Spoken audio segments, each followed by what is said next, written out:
Hello hi ಎಲ್ಲರೂ ನಮಸ್ಕಾರ. Welcome back to Janata agent. ಇಡೀ ದೇಶವನ್ನೇ ಬೆಚ್ಚಿ ಬೀಳಿಸಿದಂತಹ ಒಂದು ಘಟನೆ ಅಂತಲೇ ಹೇಳ್ಬೋದು. ನಮ್ಮ ದೇಶದ ಪ್ರಮುಖ ಅಂದರೆ ಕೆಂಪುಕೋಟೆ ಬಳಿ ಒಂದು ಕಾರು ಸ್ಫೋಟ ಸಂಭವಿಸಿರುವಂಥದ್ದು. ಈ ಒಂದು ಸ್ಫೋಟದಲ್ಲಿ ಕನಿಷ್ಠ ಅಂದರೆ 13, 14, 15 ಮಂದಿ ತನ್ನ ಪ್ರಾಣವನ್ನೇ ಕಳೆದುಕೊಂಡಿರುವಂಥದ್ದು. ಮಾತ್ರವಲ್ಲ, ಈ ಒಂದು ಸಾವುಗಳನ್ನು ಕಣ್ಣ ಮುಂದೆ ನೋಡಿ ಈ ಒಂದು ವಿಚಾರದಲ್ಲಿ ಪ್ರತಿಕ್ರಿಯೆ ನೀಡಿದಂತಹ ಜನರನ್ನು ಕೂಡ ಗಮನಿಸಬಹುದು. ಆ ಒಂದು ಸ್ಫೋಟದ ತೀವ್ರತೆ ಬಗ್ಗೆ ನಮಗೆ ಗಮನ ಇದೆ. ನೋಡಿ, ನಾವು ಆಪರೇಷನ್ ಸಿಂಧೂರ್ ಅಂತ ಏನು ಹೇಳಿ ಈ ಒಂದು ಪುಲ್ವಾಮಾ ದಾಳಿ ಇರ್ಬೋದು ಅಥವಾ ಪೆಹಲ್ಗಾಮ್ ದಾಳಿ ಇರ್ಬೋದು, ಈ ಒಂದು ದಾಳಿಯ ನಂತರ ಮೊದಲ ಬಾರಿ ನಡೆದಂತಹ ಪಾಕಿಸ್ತಾನದ ಮೇಲೆ ದಾಳಿ ನಾವು ಅದನ್ನು ಗಮನಿಸಿರ್ಬೋದು. ಬಹಳಷ್ಟು ಗೌರವದಿಂದ ನೋಡಬೇಕಂತಹ ವಿಚಾರ ಎಲ್ಲವೂ ಇರಲಿ ನೋಡಿ. ಆದರೆ ಮೊನ್ನೆ ದಿವಸ ನಡೆದಂತಹ ವಿಚಾರಗಳಲ್ಲಿ ಕೇಂದ್ರ ಸರ್ಕಾರದ ನಿರ್ಧಾರಗಳು ಏನಾಗಿತ್ತು ಎನ್ನುವುದನ್ನು ಕೂಡ ನಾವಿಲ್ಲಿ ಗಮನಿಸಬೇಕಾಗಿದೆ. ಈ ಒಂದು ವಿಚಾರದಲ್ಲಿ ಕರ್ನಾಟಕದ ಪ್ರಮುಖ ರಾಜಕಾರಣಿ ಧುರೀಣ ಅಂತ ಹೇಳ್ಬೋದು. ಸೊ ಇವರು BK ಹರಿಪ್ರಸಾದ್ ಅವರು ತೀಕ್ಷ್ಣವಾಗಿ ಈ ಒಂದು ವಿಚಾರದಲ್ಲಿ ಪ್ರತಿಕ್ರಿಯೆಯನ್ನು ಕೊಟ್ಟಿರುವಂಥದ್ದು. ಎಲ್ಲ ರಾಜಕಾರಣಿಗಳು ಇಂತಹದೇ ಪ್ರಶ್ನೆಯನ್ನು ಕೇಳಿದರೆ ಖಂಡಿತವಾಗಿಯೂ ಕೇಂದ್ರ ಸರ್ಕಾರದಲ್ಲಿ ಒಂದು ಒಳ್ಳೆಯ ಸ್ಥಾನಮಾನಗಳನ್ನು ಹೊಂದಿರುವಂತಹ ವ್ಯಕ್ತಿಗಳು, ಪ್ರಧಾನಿಗಳಿರ್ಬೋದು, ಗೃಹ ಮಂತ್ರಿ ಇರ್ಬೋದು ಅಥವಾ ಇನ್ನಿತರ ಯಾರೇ ಆಗಿರ್ಬೋದು, ಒಂದು ರೀತಿಯಲ್ಲಿ ಒಂದು ವಿಚಾರವನ್ನು ಎಷ್ಟು ಗೌರವದಿಂದ ಕಾಣ್ತಾ ಇದ್ದಾರೆ. ನಾವಿಲ್ಲಿ ಪ್ರಶ್ನೆ ಮಾಡಬೇಕಾದಂತಹ ಕೆಲವೊಂದು ವಿಚಾರಗಳಲ್ಲಿ ಪ್ರಶ್ನೆ ಮಾಡಲೇಬೇಕಾಗಿದೆ. ನೋಡಿ, ಇಲ್ಲಿ ಧರ್ಮ, ಜಾತಿ, ಪಂಗಡ ಯಾವುದೇ ಉಗ್ರ ಕೃತ್ಯಗಳಲ್ಲೂ ಕೂಡ ಅದನ್ನು ಬಳಸ್ಕೋಬಾರ್ದು. ಅದು ಅಕ್ಷಮ್ಯ ಕೂಡ. ಯಾಕಂತ ಕೇಳಿದರೆ ಉಗ್ರವಾದಿಗಳಿಗೆ ಯಾವತ್ತೂ ಯಾವುದೇ ಧರ್ಮ ಅನ್ನೋದು ಇರೋದಿಲ್ಲ, ಜಾತಿ ಅನ್ನೋದಿರೋದಿಲ್ಲ, ಕುಟುಂಬ ಅನ್ನೋದಿರೋದಿಲ್ಲ. ಸ್ವತಃ ತನ್ನ ಕಾರಲ್ಲಿ ಕೂತ್ಕೊಂಡು ಬಾಂಬ್ ಉಡಾಯಿಸ್ತಾನೆ ಅಂತ ಹೇಳಿದರೆ ತನ್ನ ಜೀವವನ್ನು ಪಣಕ್ಕಿಟ್ಟು ಯಾರದೋ ದುಂಬಾಲಿಗೆ ಬಿದ್ದು ಯಾರಿಂದನೂ ಹಣ ಪಡ್ಕೊಂಡು ಈ ನಮ್ಮ ದೇಶವನ್ನು ಒಂದು ರೀತಿಯಲ್ಲಿ ದುರಂತಕ್ಕೀಡು ಮಾಡುವಂತಹ, ಗಂಡಾಂತರಕ್ಕೆ ಸಿಲುಕಿಸುವಂತಹ ಪ್ರಯತ್ನ ಮಾಡುವಂತಹ ಯಾರೇ ಆಗಿರಲಿ ಅವರ ಪರವಾಗಿ ಮಾತಾಡುವಂತಹ ವಿಚಾರ ಖಂಡಿತವಾಗಿಯೂ ಇಲ್ಲ. ಆರೋಪಿಗಳೇ, ಉಗ್ರರೇ. ಆದರೆ ಕೆಲವೊಂದಿಷ್ಟು ಪ್ರಶ್ನೆಗಳನ್ನು ಕೇಳಬೇಕಾಗಿದೆ. ಅಂದರೆ ಈ ಒಂದು ಉಗ್ರ ಚಟುವಟಿಕೆ ನಡೆದ ನಂತರ ನಮ್ಮ ಪ್ರಧಾನಿ ಎಲ್ಲಿಗೆ ಹೋಗಿದ್ರು? ನಮ್ಮ ಪ್ರಧಾನಿ ಭೂತಾನ್ ಅಧ್ಯಕ್ಷನ ಹುಟ್ಟುಹಬ್ಬವನ್ನು ಆಚರಿಸಲಿಕ್ಕೆ ಹೋಗಿದ್ರು. ಎಷ್ಟು ದುರದೃಷ್ಟಕರ ನೋಡಿ. ನಮ್ಮ ದೇಶ ಇಷ್ಟೊಂದು ದುರಂತದ ಹಾದಿಯಲ್ಲಿ ಸಾಗ್ತಾ ಇರುವಂಥ ಸಂದರ್ಭದಲ್ಲಿ ಭೂತಾನ್ ನೋಡಿ, ಮೊದಲೇ ನಿಗದಿಯಾಗಿದ್ದಂತಹ ಕಾರ್ಯಕ್ರಮ ಆಗಿರ್ಬೋದು, ಆದರೆ ಅದಕ್ಕಿಂತಲೂ ಪ್ರಮುಖವಾದಂತಹ ವಿಚಾರ ನಮ್ಮ ದೇಶದಲ್ಲಿ ನಡೀತಾ ಇದೆ. ಬಿಹಾರ ಎಲೆಕ್ಷನ್ ಸಂದರ್ಭದಲ್ಲಿ ತಮ್ಮ ನಿರ್ಣಯಗಳು ಏನಿತ್ತೋ ಪ್ರಧಾನಮಂತ್ರಿಯವರೇ, ಅದೇ ನಿರ್ಣಯಗಳು ಇವತ್ತು ನಮ್ಮ ದೇಶ ದುರಂತದಲ್ಲಿ ಸಾಗ್ತಾ ಇರುವಂಥ ಸಂದರ್ಭದಲ್ಲಿ ಇರಬೇಕಿತ್ತಲ್ವಾ? ಅದನ್ನು ನೀವು ಎಷ್ಟರ ಮಟ್ಟಿಗೆ ತಮ್ಮ ಕರ್ತವ್ಯವನ್ನು ನೆರವೇರಿಸಿದ್ದೀರಾ? ಇಲ್ಲ. ಈ ಒಂದು ಸ್ಫೋಟ ಸಂಭವಿಸಿದ ಕೆಲವು ನಿಮಿಷಗಳ, ಗಂಟೆಗಳ ಅಂತರದಲ್ಲಿ ತಾವು ಭೂತಾನ್ಗೆ ಹಾರಿದ್ದೀರಾ. ಭೂತಾನ್ನ ಅಧ್ಯಕ್ಷನ ಬರ್ತ್ಡೇ ಪಾರ್ಟಿಯಲ್ಲಿ ಎಂಜಾಯ್ ಮಾಡ್ತಾ ಇದ್ದೀರಾ. ನೀವು ಇದನ್ನು ತಪ್ಪು ಅಥವಾ ಇದು ನಾನು ಮಾಡಿಲ್ಲ ಅಂತ ಹೇಳೋದಕ್ಕೆ ಸಾಧ್ಯನೇ ಇಲ್ಲ. ತಮ್ಮ ಫೋಟೋಗಳ ಸಹಿತ ವಿಡಿಯೋಗಳು ಇವತ್ತು ಸಾಮಾಜಿಕ ಜಾಲತಾಣದಲ್ಲಿ ಹರಿದಾಡ್ತಾ ಇರುವಂಥದ್ದು.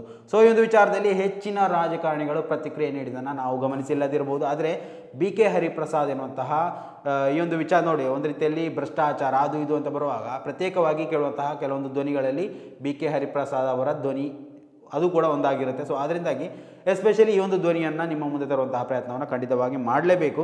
ನೋಡಿ, ದೆಹಲಿಯ ಕೆಂಪುಕೋಟೆ ಸಮೀಪದ ನಡೆದಂತಹ ಬಾಂಬ್ ಸ್ಫೋಟದ ಕ್ರೂರ ಘಟನೆ ರಾಷ್ಟ್ರದ ಭದ್ರತೆಗೆ ಎದುರಾದಂತಹ ಗಂಭೀರ ಸವಾಲುಗಳಲ್ಲಿ ಒಂದು. ಅಮಾಯಕ ನಾಗರಿಕರ ಪ್ರಾಣ ಕಸಿದುಕೊಂಡ ಈ ಭಯಾನಕ ಕೃತ್ಯವನ್ನು ಕಾಂಗ್ರೆಸ್ ಮುಖಂಡ, ವಿಧಾನ ಪರಿಷತ್ ಸದಸ್ಯ BK ಹರಿಪ್ರಸಾದ್ ಅವರು ಖಂಡಿಸಿರುವಂಥದ್ದು. ರಾಷ್ಟ್ರದ ರಾಜಧಾನಿಯಲ್ಲಿ ಇಂತಹ ಕೃತ್ಯ ನಡೆದಿರುವುದು ಸರ್ಕಾರದ ಭದ್ರತಾ ವ್ಯವಸ್ಥೆಯ ವಿಫಲತೆಯ ಸ್ಪಷ್ಟ ನಿದರ್ಶನ. ದೆಹಲಿಯಂತಹ ಉನ್ನತ ಭದ್ರತಾ ವಲಯದಲ್ಲಿ ಸ್ಫೋಟ ಸಂಭವಿಸಿರುವುದು ಕೇವಲ ಕಾನೂನು ಸುವ್ಯವಸ್ಥೆಯ ವಿಷಯ ಅಲ್ಲ, ಇದು ರಾಷ್ಟ್ರದ ಆಂತರಿಕ ಭದ್ರತೆಯ ಮೇಲಿನ ನಂಬಿಕೆಗೆ ಬಿದ್ದ ಭಾರೀ ಹೊಡೆತ. ಕೇಂದ್ರದ ಗೃಹ ಸಚಿವ ಅಮಿತ್ ಶಾ ನೇತೃತ್ವದ ಭದ್ರತಾ ವ್ಯವಸ್ಥೆ ಸಂಪೂರ್ಣವಾಗಿ ಕುಸಿದಿದೆ. ದೇಶದ ರಾಜಧಾನಿಯೇ ಸುರಕ್ಷಿತವಾಗಿರದಿದ್ದರೆ ಇಡೀ ಭಾರತವು ಹೇಗೆ ಸುರಕ್ಷಿತವಾಗಿರಲು ಸಾಧ್ಯ? ಗೃಹ ಸಚಿವರ ಅಸಮರ್ಥತೆ ಮತ್ತು ನಿರ್ಲಕ್ಷ್ಯದಿಂದಲೇ ಇಂತಹ ದಾರುಣ ಘಟನೆಗಳು ಮತ್ತೆ ಮರುಕಳಿಸ್ತಾ ಇರುವಂಥದ್ದು. ಪುಲ್ವಾಮಾ ಬಳಿ 40 ಭಾರತೀಯ ವೀರ ಯೋಧರನ್ನು ಬಲಿ ಪಡೆದುಕೊಂಡಿದ್ದು, ಪೆಹಲ್ಗಾಮ್ನಲ್ಲಿ ಅಮಾಯಕ 26 ಪ್ರವಾಸಿಗ ಭಾರತೀಯರನ್ನು ಕಳೆದುಕೊಂಡಿದೆ. ರಾಷ್ಟ್ರ ರಾಜಧಾನಿಯಲ್ಲೇ ಭೀಕರ ಬಾಂಬ್ ಸ್ಫೋಟ, ಹೀಗೆ ಸಾಲು ಭಯೋತ್ಪಾದಕ ಚಟುವಟಿಕೆಗಳು ನಡೆಯುತ್ತಿದ್ದರೂ ಕೂಡ ಕಡಿವಾಣ ಹಾಕುವಲ್ಲಿ ಸಂಪೂರ್ಣವಾಗಿ ಗೃಹ ಸಚಿವಾಲಯ ವಿಫಲ ಆಗಿರುವಂಥದ್ದು. ಅಮಾಯಕ ಜನರ ಪ್ರಾಣಗಳು ರಾಜಕೀಯ ಆಟಗಳಿಗೆ ಬಲಿಯಾಗ್ತಾ ಇರುವುದು ಅಕ್ಷಮ್ಯ. ಜನರ ಜೀವ ಮತ್ತು ಸುರಕ್ಷತೆಯ ಖಾತ್ರಿ ನೀಡಬೇಕಾದಂತಹ ಕೇಂದ್ರ ಗೃಹ ಸಚಿವ ಅಮಿತ್ ಶಾ ಅವರು ತಮ್ಮ ಜವಾಬ್ದಾರಿಯಿಂದ ತಪ್ಪಿಸಿಕೊಳ್ಳಲು ಸಾಧ್ಯವಿಲ್ಲ. ಗೃಹ ಸಚಿವರ ಮೇಲ್ವಿಚಾರಣೆಯಲ್ಲಿರುವ ಭದ್ರತಾ ವ್ಯವಸ್ಥೆ ವಿಫಲವಾಗಿದೆ ಎಂಬುದು ಸ್ಪಷ್ಟವಾಗಿರುವಾಗ ನೈತಿಕ ಹೊಣೆ ಹೊತ್ತು ಗೃಹ ಸಚಿವ ಅಮಿತ್ ಶಾ ತಕ್ಷಣ ತಮ್ಮ ಸ್ಥಾನಕ್ಕೆ ರಾಜೀನಾಮೆ ನೀಡಬೇಕು ಅಂತ ಒತ್ತಾಯ ಮಾಡಿರುವಂಥದ್ದು. ದೆಹಲಿಯ ಜನತೆಗೆ ನ್ಯಾಯ ಸಿಗಬೇಕು, ತಪ್ಪಿತಸ್ಥರನ್ನು ಕಾನೂನಿನ ಮುಂದೆ ತರಬೇಕು ಮತ್ತು ಭದ್ರತಾ ವ್ಯವಸ್ಥೆಯಲ್ಲಿ ತಕ್ಷಣ ಕ್ರಮ ಕೈಗೊಳ್ಳಬೇಕು ಅಂತ ಕೂಡ ಅವರು ಆಗ್ರಹ ವ್ಯಕ್ತಪಡಿಸಿರುವಂಥದ್ದು. ಇದು ಪ್ರತಿಯೊಬ್ಬ ನಾಗರಿಕನ ಆಗ್ರಹ ಆಗಿದೆ.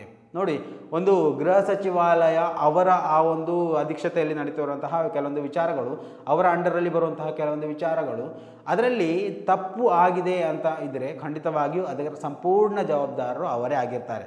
ದೆಹಲಿಯಲ್ಲಿ ಇವಾಗ ಏನಾದರೂ ಆಮ್ ಆದ್ಮಿ ಪಾರ್ಟಿ ಅಥವಾ ಕೇಜ್ರಿವಾಲ್ ಪಕ್ಷ ಇರ್ತಿದ್ರೆ ಇದನ್ನು ಸಂಪೂರ್ಣವಾಗಿ ನೋಡಿ ಡಿವೈಡ್ ಮಾಡ್ತಾಯಿದ್ರು, ಕೇಂದ್ರದಿಷ್ಟು ಏನು ರಾಜ್ಯದಿಷ್ಟು ಅಂತೇಳಿ.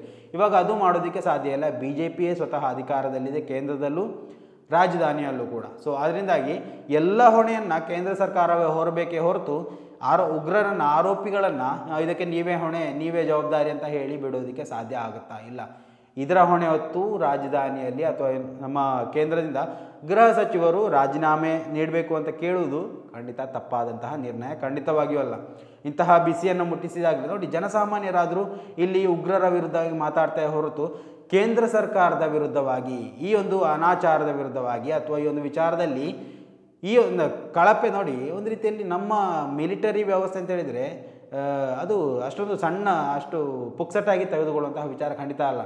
ಜಾಗತಿಕ ಮಟ್ಟದಲ್ಲಿ ಹೆಸರುವಾಸಿಯಾದಂತಹ ಒಂದು ಮಿಲಿಟರಿ ವ್ಯವಸ್ಥೆ ನಮ್ಮಲ್ಲಿರುವಾಗ ಇಂತಹ ಕೃತ್ಯಗಳು ಎಲ್ಲೆಂದರಲ್ಲಿ ನಡೀತಾ ಇದೆ ಅಂತ ಹೇಳಿದರೆ ನೋಡಿ, ಪಹಲ್ಗಾಮ್ ಆಯಿತು, ಇವಾಗ ಡೆಲ್ಲಿ, ಇನ್ನೆಲ್ಲೆಲ್ಲಿಗೆ ಬೀಳುತ್ತೋ ನೋಡಿ. ಇದನ್ನು ನಾವು ವ್ಯಕ್ತಿಗಳನ್ನು ಹಿಡಿದು ಅಥವಾ ಧರ್ಮವನ್ನು ಹಿಡಿದು ಅದನ್ನು ನಿವಾರಣೆ ಮಾಡಲಿಕ್ಕೆ ಸಾಧ್ಯ ಇಲ್ಲ. ಇದು ಕೆಲವೊಂದಿಬ್ಬರ ಮನಸ್ಥಿತಿಯ ಆಧಾರದ ಮೇಲೆ ನಡೀತಾ ಇರುವಂತಹ ವಿಚಾರಗಳು. ಅದನ್ನು ನಾವು ಎಲ್ಲ ಧರ್ಮದ ಮೇಲೆ ಹೊರಿಸುವುದು ಅದು ಅಸಂಭವನೀಯ, ಅದು ಅಸಾಧ್ಯ ಕೂಡ. ಈ ಒಂದು ಮುಸಲ್ಮಾನ ಸಮುದಾಯ ಈ ಒಂದು ದೇಶಕ್ಕೆ ಏನು ಮಾಡಿದೆ, ಏನು ಮಾಡಿಲ್ಲ ಅನ್ನೋದಕ್ಕಿಂತಲೂ ಹೆಚ್ಚಾಗಿ ಅವರು ಕೂಡ ಈ ಒಂದು ಭಾರತ ಪ್ರಜೆಗಳಲ್ಲಿ ಒಬ್ಬರು. ಸೊ ಇವರಲ್ಲಿ ಏನು, ಯಾರು, ಎತ್ತ, ಬರೀ ಈ ಒಂದು ಸಮುದಾಯ ಮಾತ್ರ ಮಾಡೋದಲ್ಲ. ಈ ಒಂದು ವಿಚಾರದಲ್ಲಿ ತೀವ್ರವಾದಂತಹ ತನಿಖೆ ಬೇಕಿದೆ. ಆ ಒಂದು ವಿಚಾರದಲ್ಲಿ ಸ್ಪಷ್ಟವಾಗಿ ಮಾಹಿತಿಗಳು ಹೊರಗಡೆ ಬಂದರೆ, ತನಿಖೆಯು ಸ್ಪಷ್ಟವಾಗಿ ನಡೆದರೆ ಮಾತ್ರ ಇಂತಹ ವಿಚಾರಗಳಲ್ಲಿ ಯಾರು, ಯಾರನ್ನು ಮಾಡಿದರು, ಯಾರು ಮಾಡಿಸಿದರು ಎನ್ನುವಂತಹ ವಿಚಾರದಲ್ಲಿ ಕೂಡ ಸ್ಪಷ್ಟವಾದಂತಹ ಮಾಹಿತಿಗಳು ಹೊರಗಡೆ ಬರುವಂಥದ್ದು.